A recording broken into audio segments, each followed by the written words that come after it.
Bueno, la verdad es que el equipo tenía ha sido bastante superior a nosotros. Hemos intentado la primera parte aguantar un poquito atrás, pasaría a la contra, pero ha sido prácticamente imposible. No hemos podido salir prácticamente ninguna vez.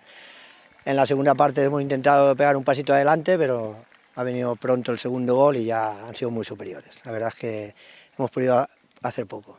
Pense que ha sigut un partit on la possessió del valor l'hem tingut nosaltres, que hem sigut protagonistes, que al final és el que insistim molt, sobretot quan juguem a casa, i pense que seguim sent un equip en identitat guanyadora i en les coses molt clares dins del camp.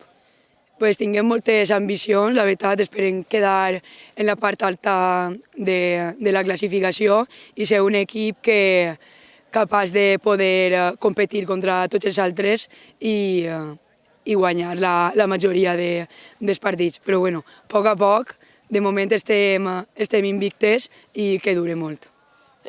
Jo sé que l'equip va treballar molt este partit, que hem sigut un equip molt constant ahir en la possessió de valor i s'ha notat en el resultat. La primera part sí que ens ha costat més com fer el gol, però quan hem fet el gol ja ha anat tot rodant.